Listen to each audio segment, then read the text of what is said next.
member, a member of the board, and have the good fortune of working alongside a fabulous team of fellow officers and volunteers on projects related to various cultural initiatives, among them art at the Institute, books at the Institute, multinational programming, as well as tonight's very important gathering. They continuously prove to be leaders who set a fine institutional example for our member and public constituencies, make for close collaborators, and embrace a warm friendship. Please note that these events don't appear by themselves, and tonight's is especially no exception. I'd like to thank Kathy Malavico, our board president, Lydia Seininger, interim executive director, for their undying encouragement and support, and Jasper Santa Ana, building manager, for his physical and logistical counsel. From the World Monuments Fund, special thanks are due Alexa Osworthy and Julie Revolt and Judith Walker for their guidance, patience, and collaboration in making this event a reality. Working with them could not have been easier. Madame de Montlaur and Senor Osen, thank you both for graciously accepting our invitation to present the World Monuments Fund story and its vital mission. And most of all, I thank all of you, the audience, for attending tonight. A couple of housekeeping notes. At the end of tonight's talk, the audience is welcome to and encouraged to participate in a question and answer exchange with our esteemed guests. It will be followed by a light wine reception, allowing for further discussion in the library, which is on the third floor, just up the stairs above this room. For the uninitiated, cultural heritage is made up of many things, large and small. We can see it in the buildings, towers and bridges, village, town, and cityscapes, and even archaeological remains. Culture can also be perceived through natural resources as well, through agriculture and landscapes associated with time and place and its people. It is preserved through monuments, books, artifacts, objects, pictures, photographs, art, and oral tradition. Cultural heritage is in the languages we speak, the food we eat, the clothes we wear, the religions we follow, and the societal skills we learn. Sometimes we can touch and see what makes up a culture. Other times it is intangible, a spirit and a feeling source. Ultimately, it is a crucial element in the fabric of the peoples of our world. Granted, not everyone feels a connection with their cultural heritage, but many people do. What is it about cultural heritage that draws these people to it? Some may think that ritual traditions are archaic and no longer relevant, and that they are unnecessary during these modern times. Perhaps for some they aren't, but for others, exploring cultural heritage offers a robust variety of benefits. It gives us a connection to certain values, beliefs, and customs. It allows us to identify with others of parallel mindsets and backgrounds. It can provide an automatic sense of unity and belonging within a group, and allows us to better understand previous generations, the history of where we come from, and with determined vision and imagination, the possibilities of where we can go. Many questions arise around who is ultimately responsible for the preservation of cultural heritage. Our national governments or nonprofits responsible? Are individuals responsible for growing cultural heritage, or is it a shared effort for many across the world? Is it our responsibility to preserve another nation's culture? I offer the belief that the responsibility falls on us all. It encourages the preservation and presentation of cultural heritage for the purpose of education and a sense of belonging. I also believe that illegally traded and misappropriated object culture be returned to its rightful origin, and it is a responsibility for their people to preserve it. In the end, the concept of cultural heritage is philanthropic at its core, as its purpose is to preserve what is intrinsic for the betterment of future generations. Because of the previous generation's choice to preserve cultural heritage, we can build upon their learnings and make advancements to benefit all of society. As of December 12th, UNESCO has verified damage to 227 sites since the Russian invasion of Ukraine on February 24th of this year. 101 religious sites, 17 museums, 79 buildings of historical and/or artistic interest, 19 monuments, and 11 libraries.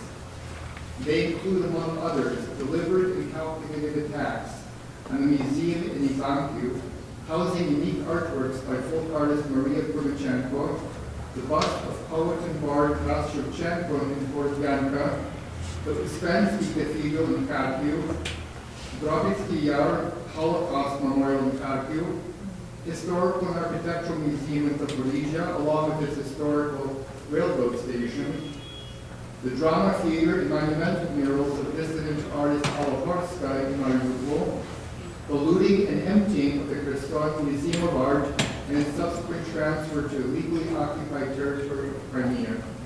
And the list keeps growing and growing through the Chernihiv, Sumy, Kharkiv, Kyiv, Zaporizhia, Zhytomyr, Mykolaiv, Odessa, Dnipropetrovsk, Donetsk, and Luhansk regions.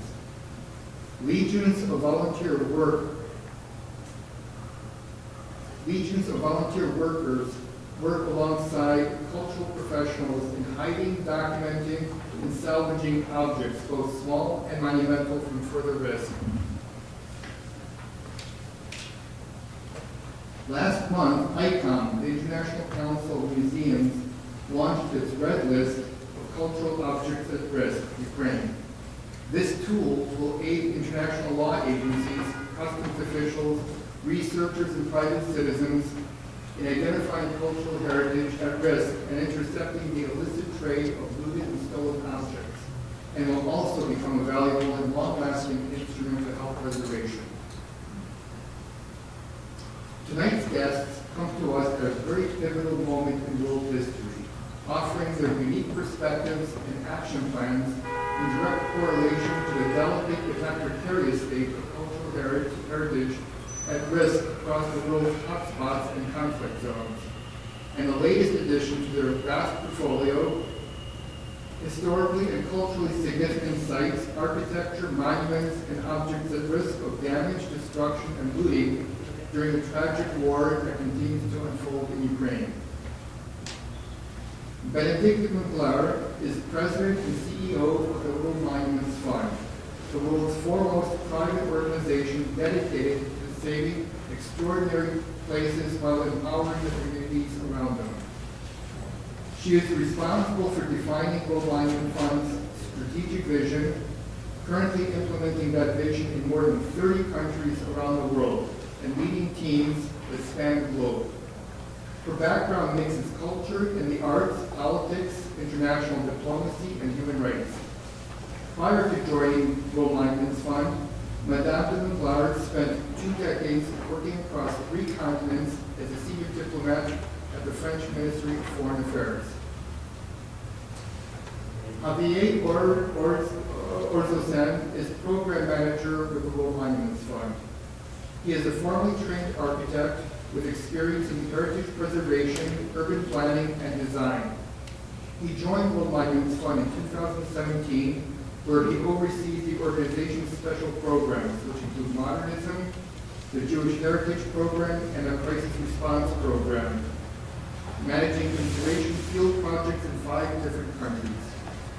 He has presented research at the Royal Geographic Society, with the Society of Architectural Historians, the International Council on Monuments and Sites, otherwise known as ICOMOS, and has been a guest critic in many universities, including the University of Toronto, Columbia University, Pontificia Universidad Católica de Peru, among others.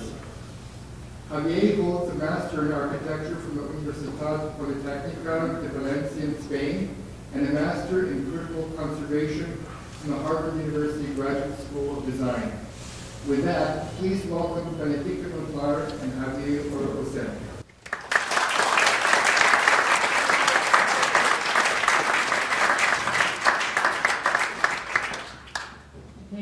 You hear me? So good evening everyone, and thank you Andrew for your very nice introduction. I know this was a passion of yours. We met a few months ago and you really wanted to invite us. We are very grateful because this is an important topic. And we are all the more grateful that you told us you wanted to talk about cultural heritage. This is definitely something you're very interested in, as we just heard. And I want us to present our mission as well as what we are doing currently in Ukraine. So thank you to all of you for being here on this holiday season. We know everybody's very busy and I feel this building is so, despite the very serious topic we're going to talk about tonight. On a personal note, I was also working for cultural services in the French embassy, which is next door. So all these factors and sources. So it's wonderful to be here with all of you, and thank you for your time. So I'm going to say something. So let me tell you a few words about World Monuments Fund. So as Andrew just told you, World Monuments Fund has been in existence since 1965, and what we are doing is that we work with communities all around the world to safeguard that cultural heritage. Just to give you a few landmarks, so we were funded by a retired colonel from the American Army who wanted to help in Italy. And so the funding moment was really during the big floods in Venice and Florence, where we launched, over the years, it was more than 30 projects as the most famous buildings in Venice. Very quickly, we went to Lalibela in Ethiopia, followed by Easter Island in Chile, and then for some landmark dates, 1988, we launched our Jewish Heritage Program, which in fact is very important because many of our past projects in Ukraine were in the framework of the Jewish Heritage Program. In 1989, we started our work in Angkor in Cambodia, where we are still active. We are restoring 4 temples in Angkor, and I think this is also, that also shows that our crisis response action has always been in the DNA of the organization, because we were the first Western organization back in Cambodia after the fall of the Khmer Rouge. We established affiliates. So in 1992 in Spain, 93 in Portugal, 95 in Britain. We are also active in crisis response here in America, so we were very active in New Orleans after Katrina. More recently, we opened new affiliates in India and in Peru. And if I'm mentioning that, I think it's really important to understand that even though our headquarters are here in New York, and we are an American nonprofit, we are Peruvian in Peru, we are Indian in India. Our team in Cambodia is 99.9% Cambodian. So everywhere, we are a global organization, and everywhere we work with the community to safeguard their identity, their heritage. So most recently, and we're going to talk about that tonight, we established in 2019 the Crisis Response Program to structure more our action, because unfortunately we see more and more crises happening and damaging cultural heritage. So we felt the need of structuring our action in that field. Obviously, 2020 we created our relief fund, and in 2022 we wanted to react very quickly to what was happening in Ukraine. So this is a map of the world. So you see our affiliates. So headquarters in New York, and then you have Peru, Portugal, Spain, region, and India. And then the way we work is that we have some. We are a very lean organization. We have some regional director who are all cultural heritage specialists. And whenever we have a project that comes to us, mainly through our World Monuments Watch, which is a nomination-based process, anywhere in the world, people can nominate a site that they think we could make a difference at. So it can be normal citizens, regular citizen, can be a civil society organization, a government. They nominate the sites to us and make a selection of 25 sites where we're going to be working. And our regional directors go on site, talk with the local partners, and we try to bring whatever is needed at this site. So it's not as if we're sending big teams from New York to do the project. We try to source everything as much as we can locally. So how do we work? So this is a beautiful picture of our current project that we are finishing at the Forbidden City in China. So some of our projects, we are there for 10 years and they are several $1 million. And some of our projects are like $5,000, $30,000. It really depends on the local need.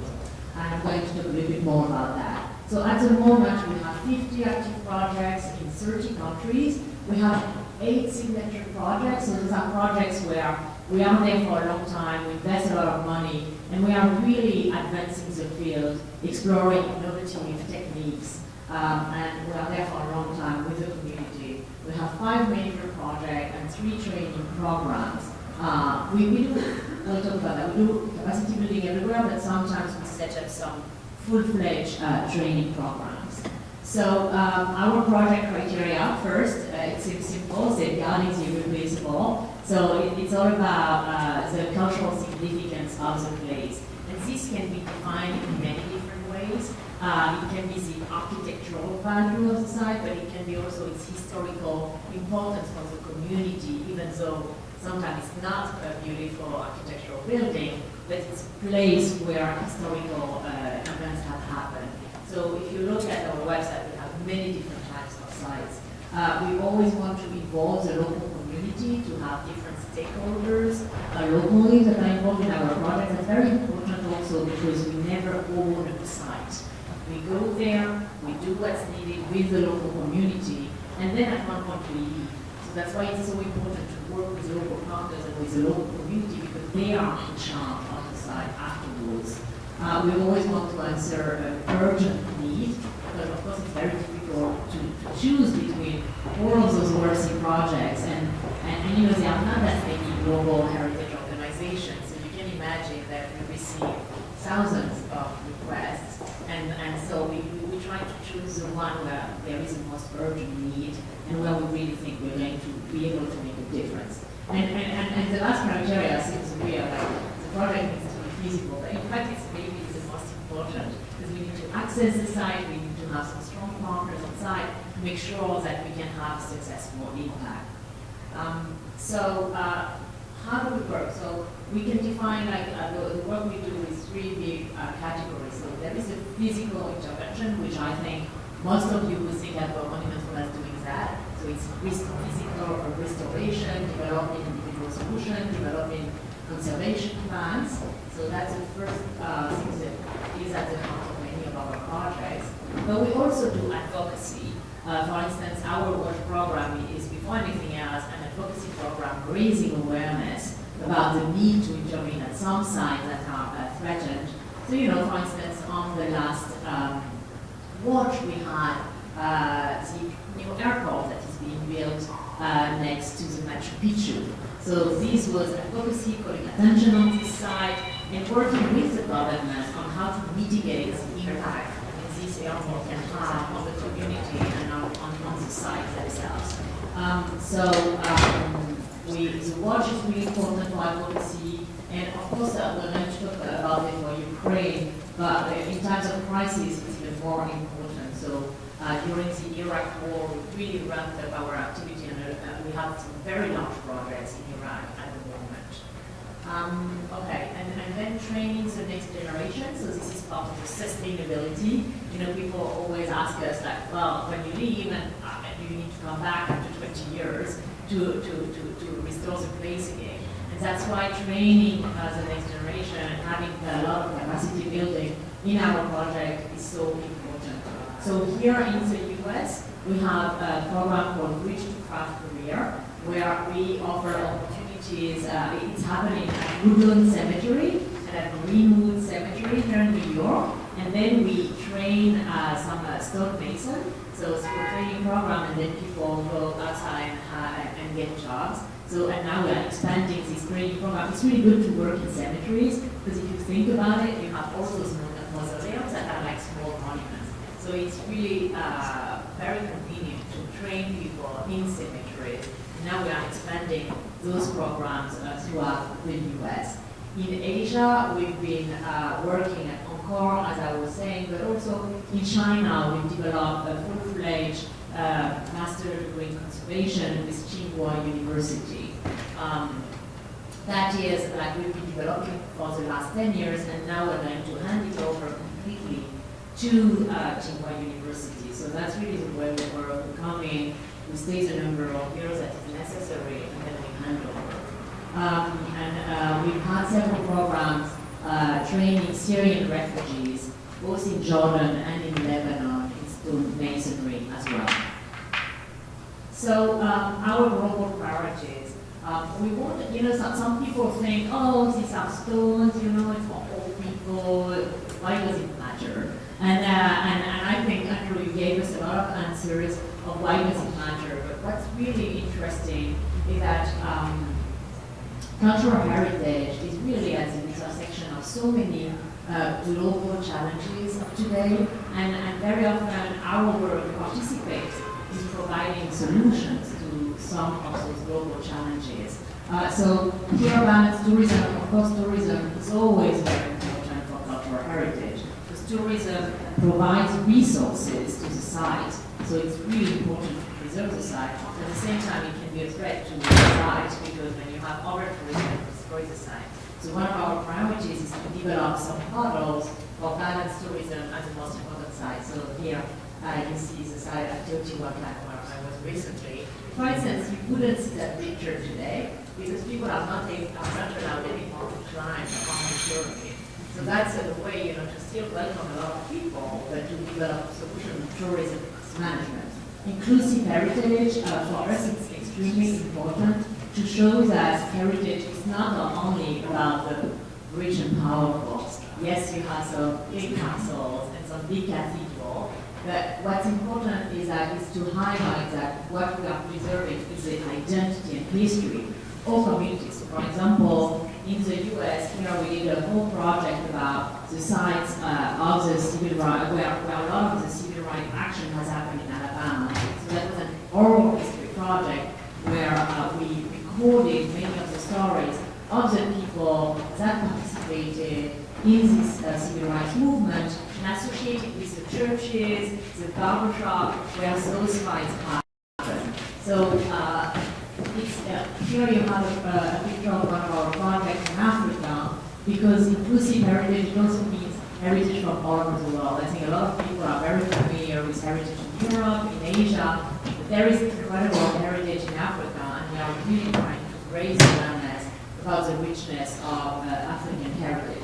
Climate resilience, well, we are all very aware of the impact of climate change on natural resources. The truth is that cultural resources are very much impacted too. And so we are working on mitigation of the impact of climate change, and we are really pushing for, each side should have a plan about how to manage, the impact of strong weather events, but also we think that sometimes traditional techniques can help mitigate climate change. So for instance, here you have a picture of one of our current watch sites that is in Nepal, and this is a network of fountains that we are helping to rehabilitate, to provide water to the local communities. So in many places in the world, you have some traditional systems that are no longer working, that can be rehabilitating and providing solutions for the challenges people are facing today. And of course, post-crisis recovery. So that's not a very telling picture, but it's in Mosul, I think, in Iraq, one of our very important projects at the moment that we are leading with Ali, the Smithsonian, and the Louvre Museum. So our crisis response program. So the idea here is to raise awareness about what's happening in conflict and how, in some cases, cultural heritage is targeted. Some people tell you, oh, but the priority, is it a priority to take care of cultural heritage? And of course, like security and the humanitarian needs are the utmost priority. But I think, especially in Ukraine, it was extraordinary to see that people want immediately to fight, were projecting themselves, but also at the same time, they were putting sandbags around statues. They were calling for protection of the heritage. I think it's a reminder for all of us that we take heritage for granted, and we think it's important only when it's really small. We realize how important it is to all of us when it's threatened, when Notre Dame is in fire, when the Buddhas of Damian are being destroyed. And I think like what we saw during at the very beginning of this conflict, where people were taking so many risks to defend their heritage, is a reminder that it's very high up, in fact, on the hierarchy of needs. So our main goals are, one, to raise awareness about, for all parties, we don't take sides, but on the importance of protecting heritage during conflict. Second, to implement projects and to strengthen the capacity of heritage actors, and to prevent, of course, for the loss of irreplaceable places during those kinds of crises. We are active in conflict, but also in natural disaster. So we have some important projects in Mexico, for instance, in the Caribbean, that were about hurricane recovery. Here you had some emergency work in Peru at a site called Jalpa Grande, and it was hit by an earthquake, and we immediately mobilized our crisis response program to answer there. So our Ukraine. So now I'm getting to Ukraine because maybe you're my question. But it was the invitation of our friends at the Ukrainian Institute that you have to talk about to give the framework to make everybody understand how it works. So our Ukraine Heritage Response Fund. So let me take you to tell you a few words about that. So you have many figures, and we'll get some figures just now about how many heritage sites have been impacted. The truth is that there are many different figures circulating. We're trying to stick to what the Ukrainians themselves are saying. But what's interesting is that during that time, since the beginning of the war, it's been mainly memorial monuments of worships and burial that have been impacted by this conflict and targeted. So what did we do? What do you do when a conflict erupts? So the first thing you do is that you call for the protection of heritage, especially when it's that targeted. Like this war is more about history and identity. We know about that. Like we know that it's a narrative that's the center. What is the Ukrainian history? Is it the Russian history? I think this is at front and center in this conflict. So what we did at the very beginning of that war was to call for the respect of the 1954 Hague Convention that has the protection of cultural heritage at its center. And we've seen, by the way, I'm just mentioning that, but we've seen the international community, with of course UNESCO at the center, building on the international body of laws and protection for cultural heritage. Because especially with what happened in Syria, etc., we can see that there is sometimes some cultural, what UNESCO calls cultural cleansing happening on the side, because during the war, heritage is a good target if you want to impact the identity and the soul of a country. So what we did is that first we issued some statements to call for the protection of heritage. Second, we coordinated with our partners.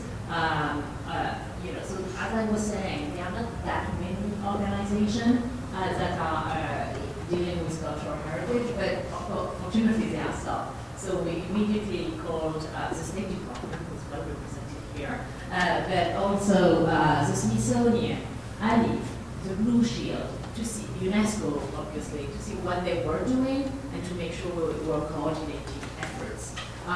Then we launched our Ukraine Heritage Response Fund to be able to support emergency work in Ukraine. And we were very fortunate, and I'm very grateful that the Helen from Montlaur Foundation immediately gave us an important grant that allowed us to hit the floor running on our Ukrainian effort. And the first thing we did was to hire a Ukrainian heritage specialist, whom you're going to hear very soon, Katerina Kucharova. It was so incredible to post a job description at the very beginning of this war and to receive so many applications by people in Ukraine under the bombs who were telling us, we want to work with you, we want to be World Monuments Fund in Ukraine because this is so important to us. And I was conducting interviews via Zoom with people in Ukraine who desperately wanted to do what they could, and their specialty was Ukraine. And so we were extremely lucky to recruit Katerina, who will give you a little bit about her background in a second. Katerina is extraordinary. She had to relocate south of Kyiv. She has 2 children, and she's working night and day to preserve the heritage of her country within World Monuments Fund. She was previously the head of the research department at the Ukrainian State Research and Project Institute for Historical Preservation. She's been involved with the preservation of architectural heritage and historical sites in Ukraine. She's a Fulbright scholar, and she's conducted research concerning the U.S. experience in historic preservation based on public-private partnership, community engagement, and neighborhood revitalization. And she holds a PhD in Museums and Monument Studies for the Center of Monuments Research at the National Academy of Science, Ukraine. So we were extremely fortunate to be able to recruit such a great professional. Usually when we do this event in the middle of the day, she in fact gives a presentation on Zoom. It's a little bit late at night for her, but you're going to hear from her in a minute. We launched many projects that I'm going to talk about, and here you have a picture of an event we organized in June where we honored Katerina Chulyeva, who is the Ukraine Deputy Minister for Culture and Information, with our 2022 Watch Award, which is one of our most important awards. And for me, it was very striking. She told us, I'm so touched, nobody has honored me. And this woman is working night and day to preserve her heritage. I was sure that so many people have honored her or recognized her effort. And she said, no, I'm receiving criticism all day, so thank you for doing that. And she was live with us, and it was really moving to be able to do that. So, in Ukraine, like in any conflict situation, first, what do? You provide equipment and supplies, and Javier is going to give you more details on that. So it's very short-term reaction. Second thing that we are now entering is to do documentation and assessment of damage. Because when we tell people, oh, we are very active in Ukraine, they're like, what? You are restoring monuments while it's still under the bomb. But it's not what we are doing now. We want to do that in the future. For now, we are trying to prevent loss, to give the equipment, the materials, the training to allow for the heritage professionals in Ukraine to preserve their heritage so that it's not lost. Then now we are conducting some assessment of damage in the liberated zones, and then hopefully in the future we will do some restoration and rehabilitation projects. Of course, we are doing that still in coordination with all our partners who are involved in this crisis response action. Like we are not the only organization doing that, so many others are very active as well. Starting by the Ukrainians themselves, the Polish have been extraordinarily active and supportive. And then all over the world, you have many, many organizations that have been active. So this is hopefully going to work. Everyone, my name is Katerina Gachurova, and I work at WMF as Ukrainian Heritage Crisis Specialist. It's an honor for me to speak to you from Ukraine despite of all challenges that my country is facing at the moment. First of all, of course, I would like to thank all of you for your interest in Ukraine and for desire to learn more about the impact of work of WMF is leading to preserve Ukraine's cultural heritage during the war. If I'm asked to speak about the challenges, I would like to mention that war cancels all normality. Everything that you take for granted, your safety, your comfort, your ambitions, everything is shrunk to the point of basic survival. A lot of Ukrainian heritage professionals had to join the army or were forced to flee the country to save their children from the war. We're dealing with all kinds of challenges from quarantine to blackouts, but still are progressing our work on the ground. For me, the work at WMF means that I can do what is meaningful for me and what is important for my country. And I do it for my children too, because they are Ukrainians. As you may know, WMF was one of the first international institutions that took proactive position in providing assistance to Ukrainian cultural workers and in safeguarding of our treasures that were affected by the war. Our work on the ground assures that we are providing relevant assistance where it's actually needed. And to feature that, I would like to say that, for example, our project, Short Intervention in Trinity Church in Joppa, gave an opportunity to start long-term preservation process interrupted by the war to protect this World Heritage Site. Our project, for example, in damage assessment in Kiev, Sumy, and Chernihiv Oblast was one of the most crucial and strategic one to resolve misconception. It was what was actually damaged, to strategize and think in long-term perspective. And our winterizing projects in Hanenka Museum, in the Akvirka Local History Museum, and Chernihiv Museum of Ukrainian Antiquities allowed to secure those damaged sites to withstand the winter and plan long-term preservation process. To feature all of that and some background from my partners and friends on the ground, I would like to quote Director of Akvirka Museum of Local History. And she said, "I had never lost the faith that I could heal the wounds of my museum. My face witnessed unseen, felt impossible, and implemented unbelievable. And now, this is my reality." Nothing of this would be possible without support of people like you. Protecting the cultural heritage of Ukraine is a concern for all of us, and it is important that everyone come together to support our identity.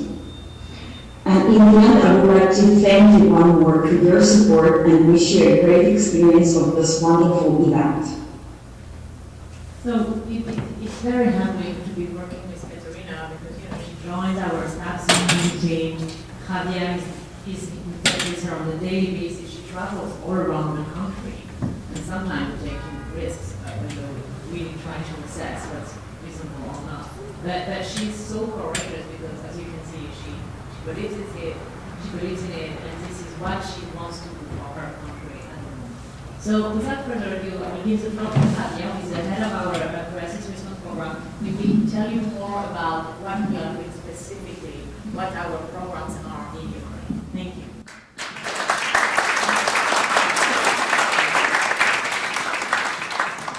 Thank you, Bénédicte. Thank you, Andrew. Thank you, everyone, for coming tonight to hear about our activities in Ukraine. As Bénédicte said, I oversee our crisis response program, so I work daily, on a daily basis with Katerina, really assessing the situation in the country, identifying new partners, needs that we can support, assessing what projects are feasible, what we can really do to support heritage sites, but also heritage colleagues on the ground.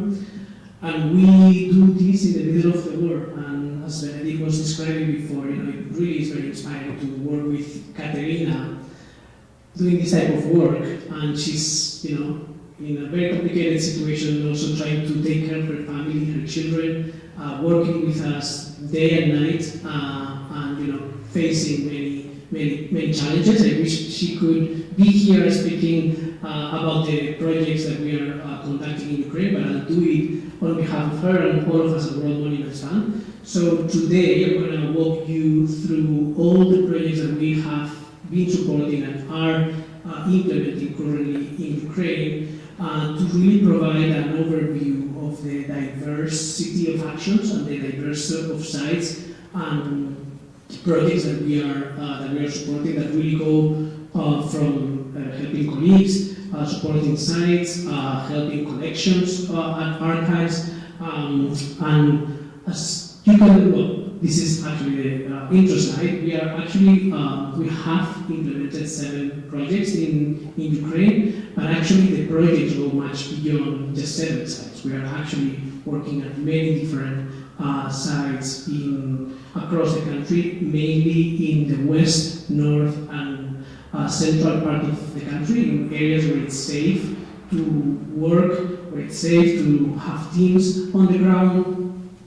And our first action was actually, as Bénédicte was saying, really responding to the needs for, in a way, prepare sites for emergency situations. It was basically an emergency part of this action by providing 440 special fire extinguishers to a group of 200 historic wooden churches in Ukraine. As most of you, some of you might know, Ukraine is the home of more than 2,500 historic wooden churches, and a small number of them are actually recognized as UNESCO World Heritage Sites.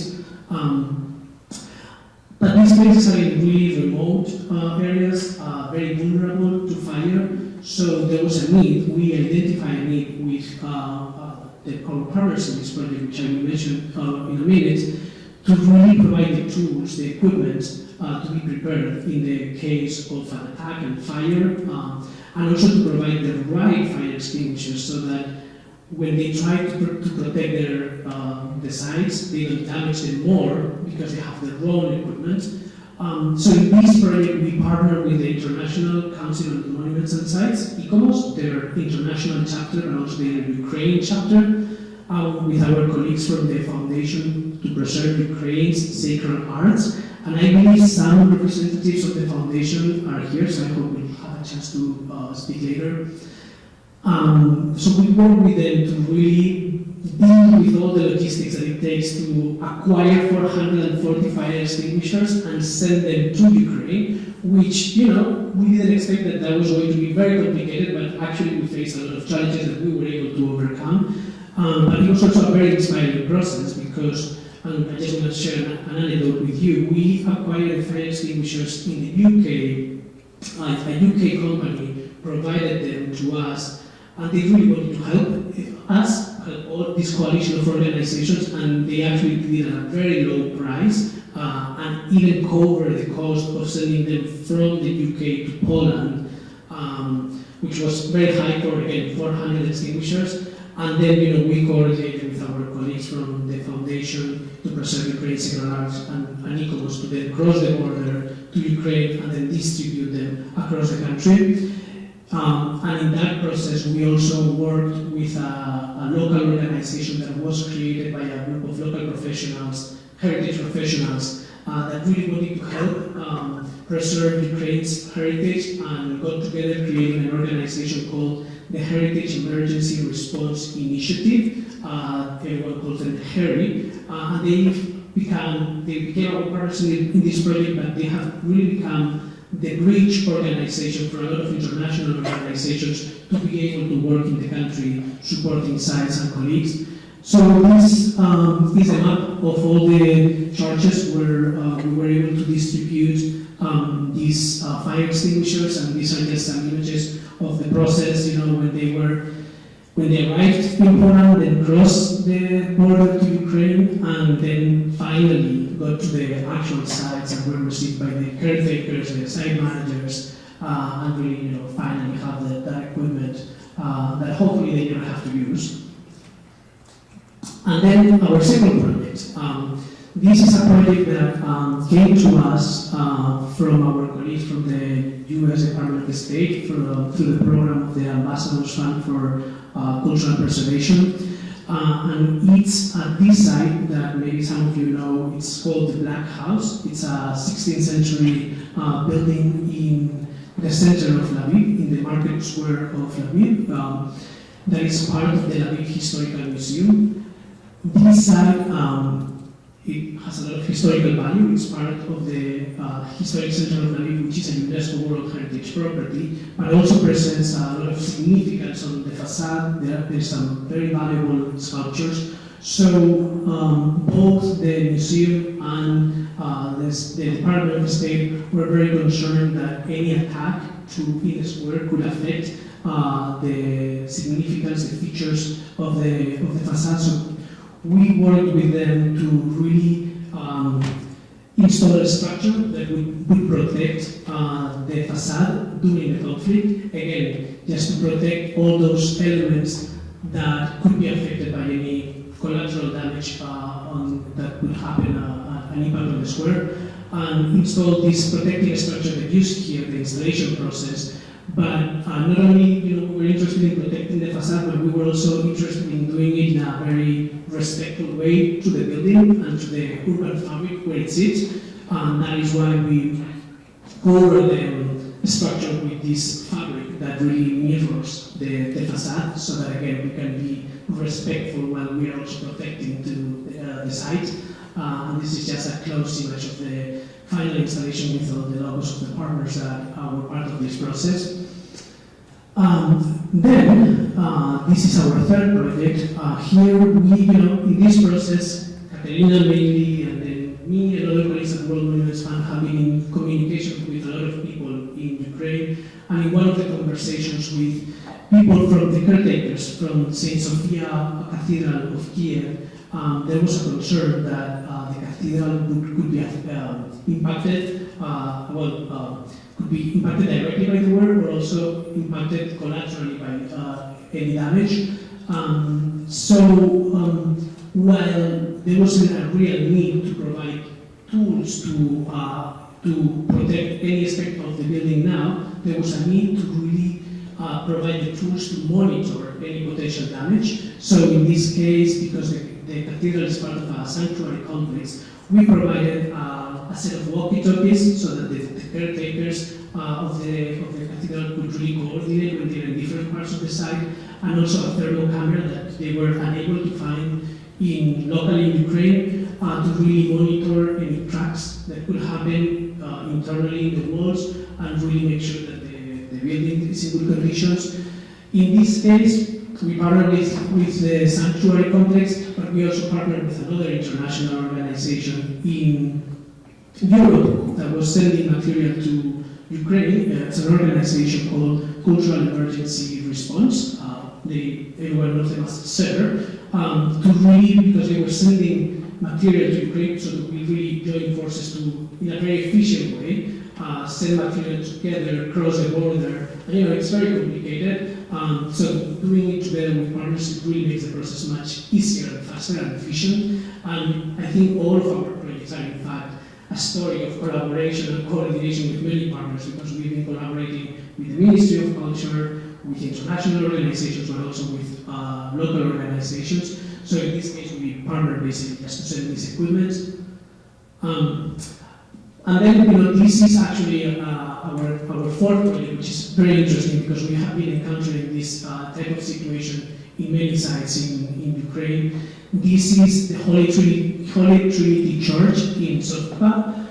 This church was being restored when the war started, and because of the conflict, the conservation project had to stop.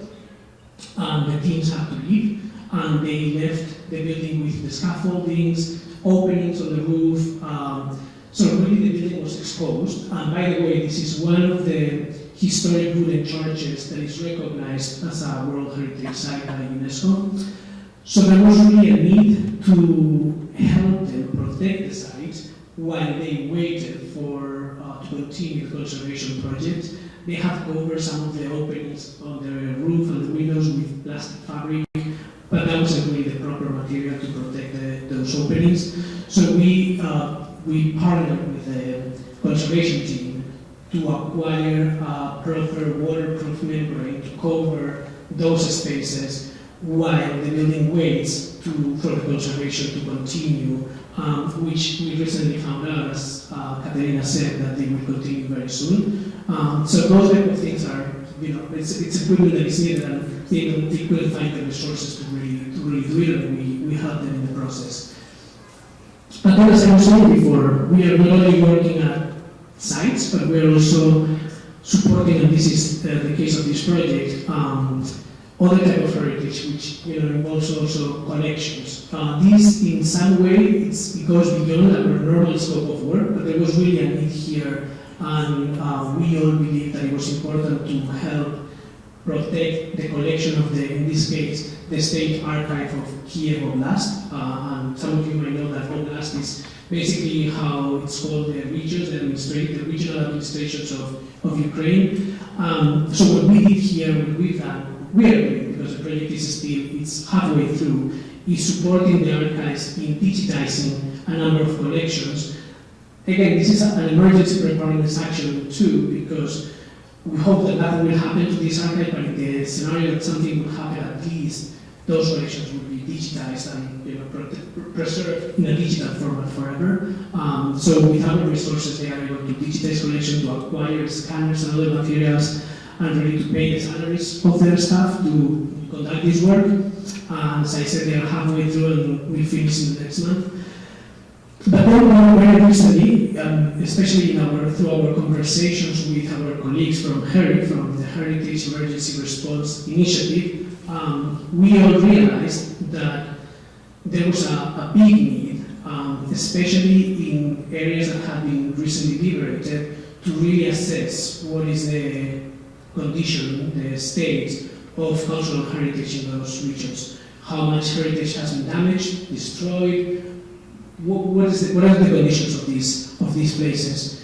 So we have partnered, and we have launched this project just a month ago with HERI to really conduct a damage assessment in the Oblast of Kiev, Chernihiv, and Sumy, to basically send teams of heritage experts, local heritage experts, to those regions to really document, again, the condition of those sites. And this is really important because this is the type of documentation that will inform the future restoration of these sites and the long-term kind of recovery that the Ministry of Culture will lead.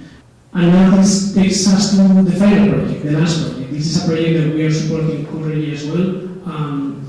This is the Chernihiv Library of Youth that we just saw in the video. Our second project actually involves 3 sites. This is what we call the winterizing project, where we are supporting 3 sites basically that were directly affected by the war, but to be really prepared for the winter so that the buildings don't get more damage because of the climatic conditions, the snow, the cold, the water. So through this project we are supporting this site in Chernihiv. We are going to stabilize the walls, we are going to clean the site in a rigorous way so nothing is lost. We are going to protect the roof, again, to make sure that no more water filtrations or snow gets in the building and damage it even more. Then we are working at the Local History Museum of Africa. In this case, our work will focus in working on the roof. We're going to cover the roof and all the openings in the facades, again, to make sure that the inside of the building is protected and is not more damaged by the climatic conditions. And the fourth one is the Hanenko Museum in Kiev. There are other organizations working at this site, and our work will focus on the skylight, the big skylight, the view singer, and also covering the windows. And again, this is to protect the building from the conditions in the winter. And we are in this project also in collaboration and coordination. We're both supporting financially this project with our colleagues from CERT, Cultural Emergency Response.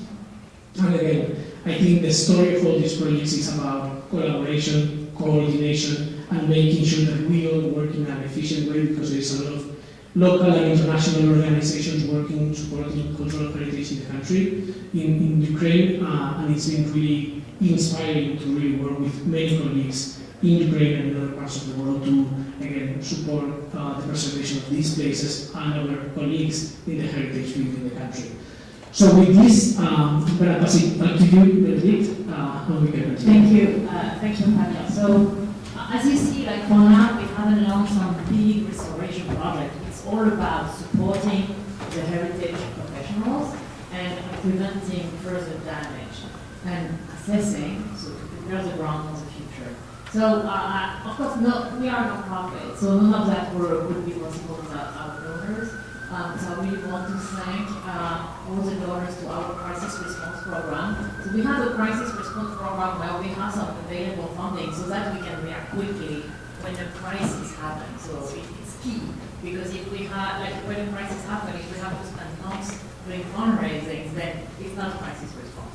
So we're very grateful to the Donatels Charitable Trust, Ali, the Danny K and Celia Fine K Foundation, as well as Denise Ferguson and other generous donors. For our efforts in Ukraine in particular, we were supported by an initial leadership grant from the Health from the Flower Foundation, and we are very grateful to other generous donors, including the Richard Lonsbury Foundation, the Danny K and Celia K Foundation, and also the U.S. Ambassador's Fund for Cultural Preservation, as well as other donors. We are spending the funds we have, supporting Ukraine, doing all those projects. So, we are constantly fundraising because in the future we want to launch big projects of restoration in Ukraine. So if you know some people or organizations who are interested in supporting, please don't hesitate. But I think our main effort is really to raise awareness about what's happening there and how heritage is important to the Ukrainians themselves, their identity and history. So your presence here is really important to them. The more we talk about Ukraine, the more people are, launching efforts. And I think your presence here is a gift. So thank you very much. I think we'll take one or two questions because of course we've spoken too much. And before having a glass of wine. So if you have some questions, don't hesitate. Questions.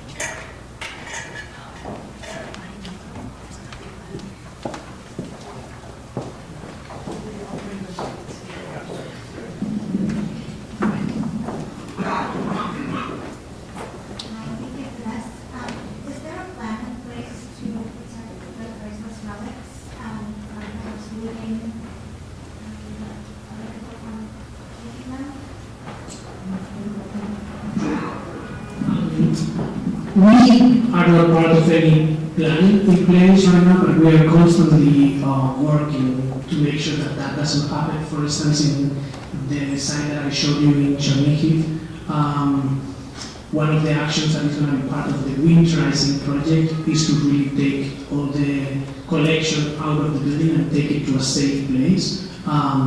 That is because of the climatic conditions. We don't want the collection to be affected. This is books and obviously furniture and different pieces, but also because we don't want anything to be lost, stolen, etc. So in the projects where we are working, we are really integrating that as a part of our actions. But I'm not sure if there's a big plan for that to happen at the Ministry of Culture level, but I'm sure at each individual site, specifically, this is being considered, at least in those sites that we're working on. And it's been really impressive to see the people, many managers of sites, churches, museums, who are called to the front.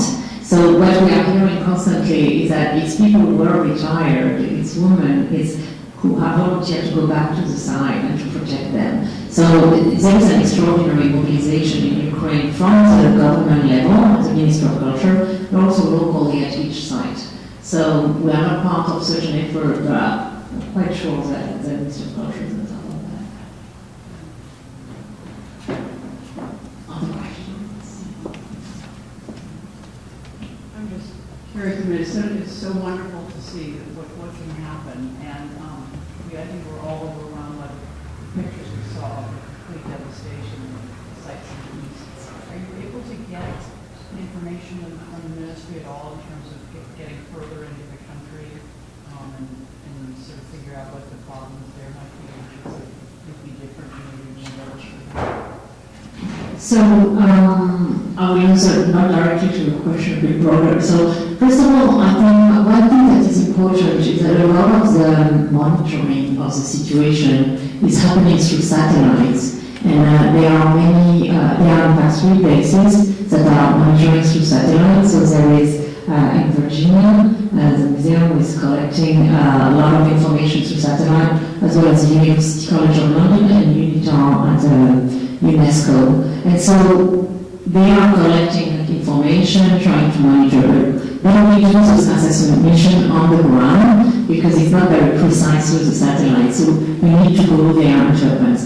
Then I'm not sure I'm answering your question, but the thing is that, for instance, in the region that Javier has shown, we are able to go one day and the next day we don't go because there are some strikes, etc. So the situation is constantly moving, and yes, that's why we're in close touch. Katerina is in close touch with the ministry because they give her information about where to go and where not to go. But the truth is that, the whole territory is dangerous. Like, very often we have Katerina and there are some sirens and, there are some strikes. So, of course, it's more dangerous in the east. We've seen progress, so that's why we are launching those monitoring action in the liberated zones. But the whole territory is dangerous at the moment, right? What do you think? I can just make that point what you are saying a bit and say that while there might be some plans are still kind of happening, being planned now, what everybody is doing is, and this is kind of like the mechanics of our work, we are all in constant communication. Very regularly, either the Ministry of Culture or UNESCO organize coordination meetings where they gather all the local and international organizations working in the country to really share what each of us are doing, to really make sure that, again, we work in a coordinated way without duplicating actions, and this has been tremendously helpful to know what everyone else is doing, but also to understand who is who and who is working on the ground and how we can collaborate together. So I just want to add that to it.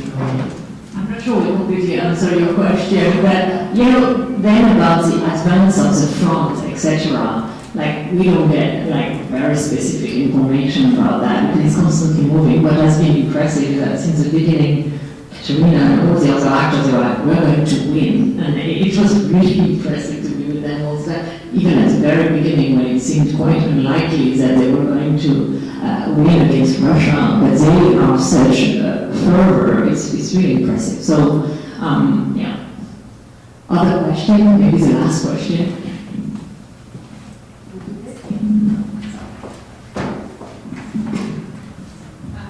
I'm Ukrainian American, so thank you very much for bringing this global message to us, and thank you for your work. And thank you for very clearly stating that the war not only has a political objective, but targets Ukraine's culture.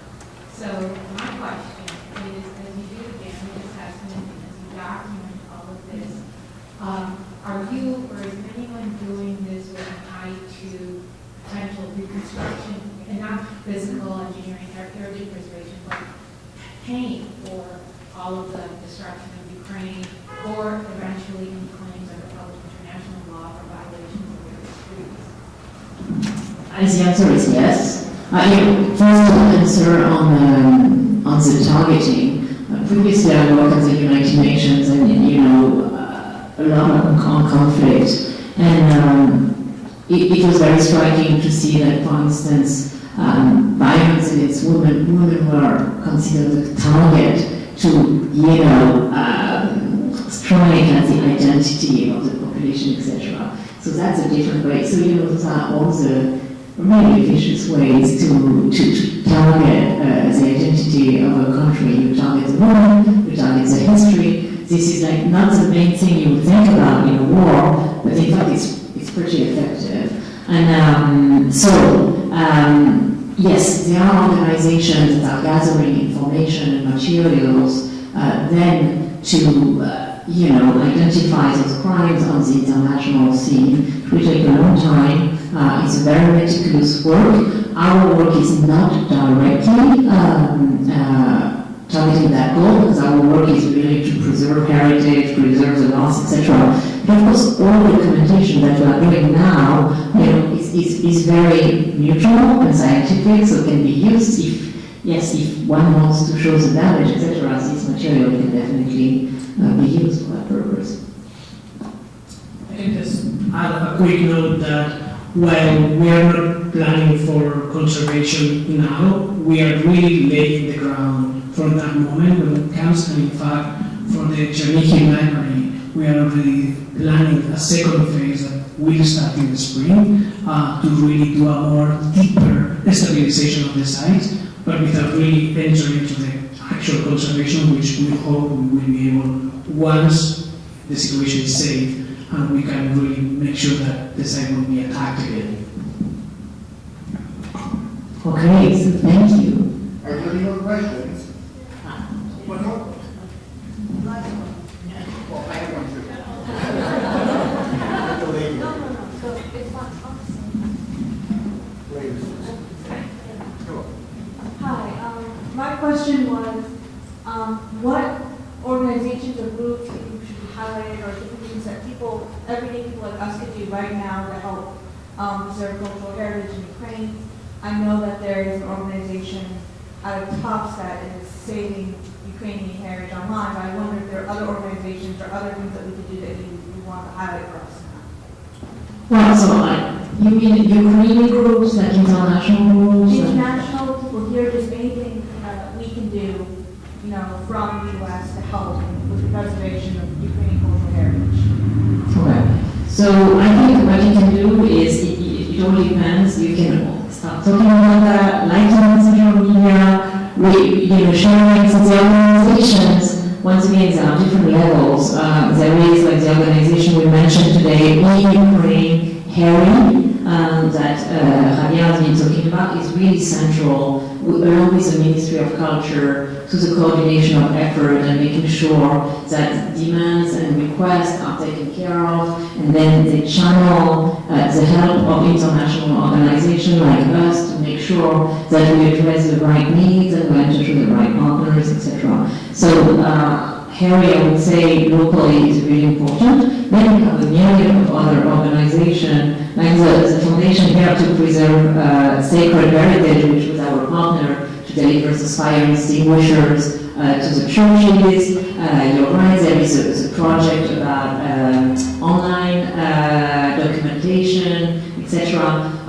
UNESCO is doing a lot, like SARE is doing a lot, the Blue Shield, ANIF. So, there are the Global Heritage Fund, so there are many organizations that are doing a lot. I think of course, people who can support, they can donate. That's the first way to organize fund or to other organizations, not only to us. But you can, if you cannot do that, just being document, sharing information, talking about it, making sure that people don't forget about what's happening in Ukraine on a daily basis, I think it is really important. Are there other organizations that you want to highlight? I think we could be very organizing very big. There are obviously there are also like research projects that some universities are leading. But I think just probably very nice. I think we're all preservationists, and there are many ways to support the action of different organizations that are really doing the work on the ground and supporting them financially or advocating for their work. I think is key. I think that should do it. I have a question I'll talk to Javier on the side later on. In any case, I thank all of you for coming, and thank you, Bénédicte and Javier, for introducing us with a very digestible way, a very, very complex issues, both on the human and object level. So at this point, please adjourn to the library upstairs for some wine and continue the discussion. If you have further questions, please address them at that point. I have to interrupt you because I always have something to say. Apologies for that. Sorry, my name is Lydia. I'm the Garden Director here at the Ukrainian Institute. I thank my colleague Annie for having worked with global efforts and to my potential this event together. Thank you all for being here. I'm first generation Ukrainian American, like Lisa, like others here in the world, and it's all so poignant. And seeing the videos is like watching a movie, and it's real. And so we thank you so much for the work that you are doing out there with you. As a tiny token of our appreciation, we have a little goodie bag for you. I give you, sorry, Javier, I took your microphone. We're so grateful. I have to mention, you had a picture of the Flamenco Museum. We recently had Xavier Solomon from the Frick Collection here, who talked about a sculpture that is in the Flamenco Museum in general and visible for the public. It is now somewhere hidden, hopefully safe and sound, and will someday be back in that museum. And we're going to have a follow-up session with him and with you. You will come back and we'll talk about it. Looking forward to victory. Thank you all. Join us for a glass of wine upstairs if you will, and we appreciate your being here.